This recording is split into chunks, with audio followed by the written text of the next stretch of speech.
Welcome to the Sermon in the Valley with Pastor Rob Eller.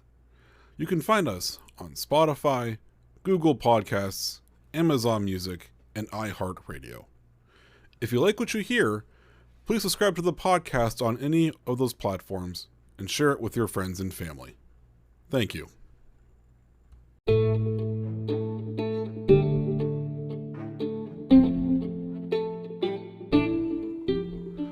Welcome back to the Sermon in the Valley, everybody.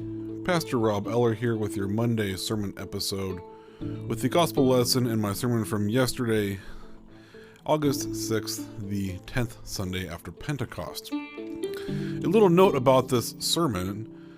I actually did not preach this to my regular congregation yesterday. This was preached at my internship congregation. I was invited back as a guest pastor for the day. And so the audience is a little bit different, so you might notice there's some small differences in how I approached this sermon. So, with all that being said, here we go. The Holy Gospel according to St. Matthew, the 14th chapter. Glory to you, O Lord. Now when Jesus heard about the beheading of John the Baptist, he withdrew from there in a boat to a deserted place by himself. But when the crowds heard it, they followed him on foot from the towns. When he went ashore, he saw a great crowd, and he had compassion for them, and cured their sick. When it was evening, the disciples came to him and said, "This is a deserted place, and the hour is now late. Send the crowds away so that they may go into the villages and buy food for themselves." Jesus said to them, "They need not go away. You give them something to eat." They replied, "We have nothing here but 5 loaves and 2 fish. And he said, "Bring them here to me." Then he ordered the crowds to sit down on the grass. Taking the 5 loaves and the 2 fish, he looked up to heaven and blessed and broke the loaves and gave them to the disciples. And the disciples gave them to the crowds. And all ate and were filled. And they took up what was left over of the broken pieces, 12 baskets full. And those who ate were about 5,000 men, besides women and children. The Gospel of the Lord. Praise to you, O Christ.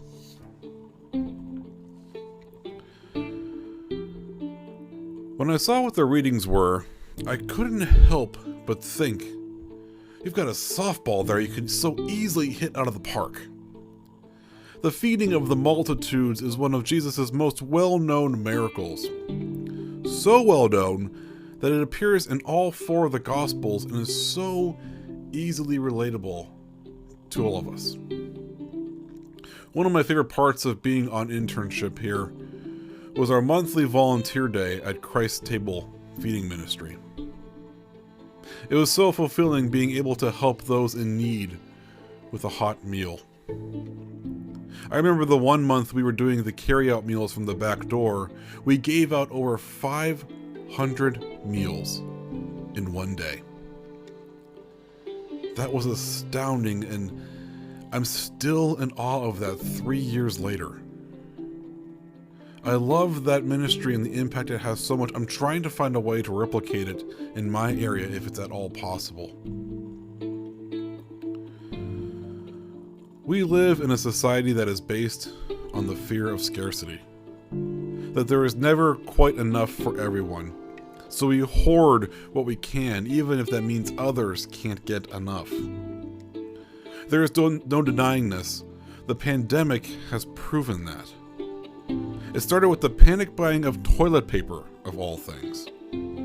Scenes on TV of people walking out of the store with what would be probably a year's worth of toilet paper spilling out of their carts. That was followed by other paper products. Then disinfectant wipes and bleach-based cleaning products. I remember celebrating when I was able to buy a couple containers of Lysol wipes. Then came food shortages.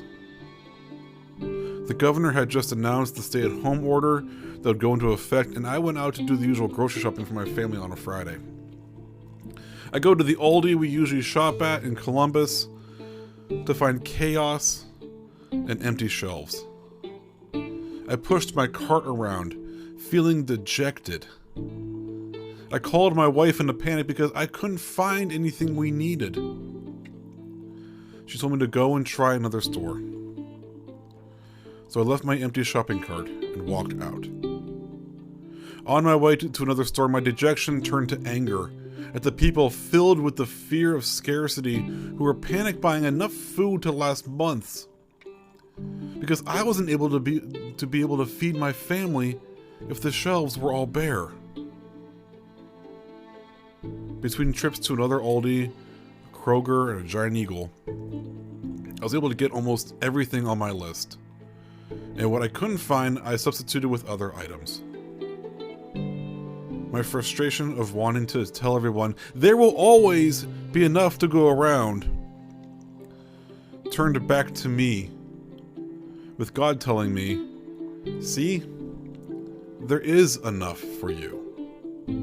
You just need to be creative. Jesus is continuing with his travels around the region this week after having taught the disciples and his followers with the parables of the last few weeks. We start the gospel lesson with Jesus having heard about the death of his cousin, John the Baptist. Losing someone close to him was hard and he just wanted to be left alone. So he went out on a boat on the Sea of Galilee, but the crowds would not leave him alone. Being who he was, rather than shooing them away, he had compassion and decided the best thing for his grief would be to continue the work that he had set out to do. So he went among the large crowd and healed the sick. By the time he had got through the crowd, it was starting to get late, and his disciples thought the best course of action was to send the crowd away so that they could get home and get something to eat. Jesus turned this into a teaching moment for the disciples, telling them that they should feed the crowds, even though they only had a couple of fish and a few loaves of bread. Now, these loaves of bread aren't what we think of today that we find at the store. They were no bigger than a hoagie roll. From that small amount of food, the disciples fed the crowd of thousands and still had more left over than what they started with. With that miracle comes an important lesson for all of us. God will provide for us, even if we think there isn't enough or that there is no possible way for us to continue. I often cite the miracle of the feeding of the thousands when people ask me why I wanted to go into rural and small town ministry. I feel like the most authentic ministry happens in these settings. So often churches will fret about not being able to do a lot of ministry work if they don't have enough resources on hand. But in rural and small town churches, it's all about taking what you have and making it stretch and doing the most with it. And what comes from that is beautiful, authentic ministry that is grounded in the love of God, rather than showing off how much money and resources was spent.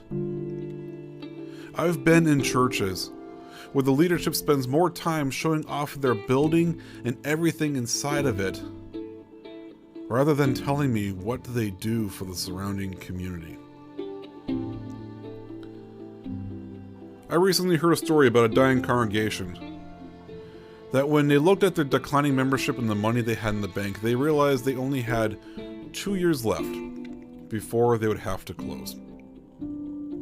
Instead of dwelling on that, obsessing over how they could stay open, living in the fear of scarcity, they decided instead to close the church in 1 year, rather than 2, and spend the excess money helping the people in the community.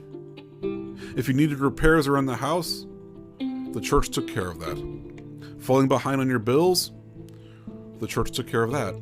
Whatever it was, the congregation stepped in and helped the people living in the community surrounding the church. Pretty soon that 1 year passed and the congregation was still there, still open. In fact, they never closed at all. The leadership was dumbstruck. They thought they would close. But by using the resources they had to help the community gave back, and the church started to grow again. The lesson here is twofold. that we are to trust that God will help and provide for us when things seem bleak and our resources may seem inadequate. I needed to learn that when I was walking by the bare shelves in the grocery store. I should have realized that after the many times when it seemed like we didn't have enough, but in the end we had everything we needed. The flip side of this lesson is that we need to share the resources we have with others, especially with those who don't have enough. We can't let our fear of scarcity prevent those who need help the most from getting what they need. Yes, God will provide. There is no doubt about that.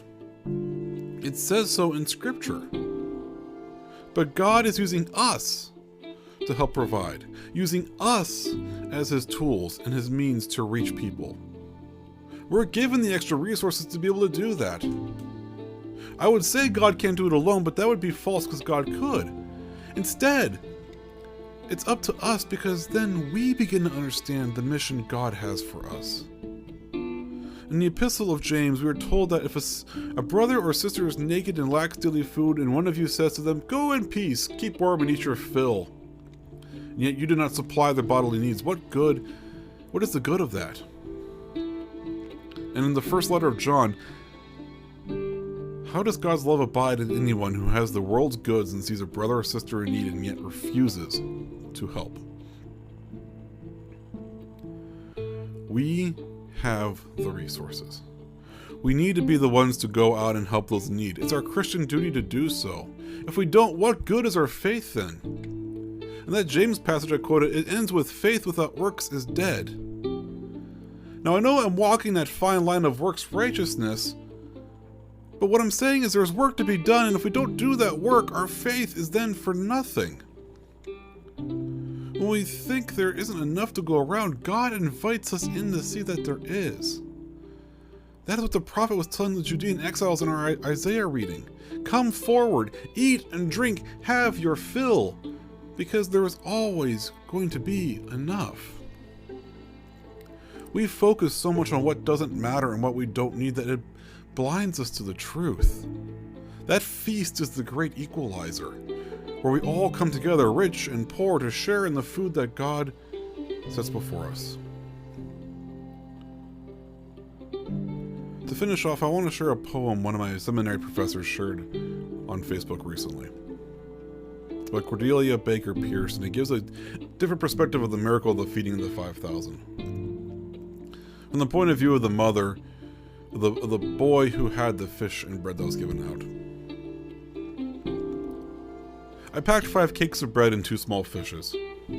Sent him off, my youngest lad, to take his father's dinner to the field. Came back alone he did, all goggle-eyed. My fresh baked bread that varmint gave away to some traveling young preacher out of Galilee. It fed 5,000 people. What a tale! It can't be true. But if it is, what kind of dough do these hands need this morning? Imagine what our hands can do when we are out there sharing the good news and doing God's work in the world. And all of God's people said, Amen. As always, thank you for tuning in to listen to this. If you like what you hear, share it with your friends and family. Make sure you subscribe to the podcast. We are on multiple different platforms now: Spotify, Amazon Music, Google Podcasts, and iHeartRadio.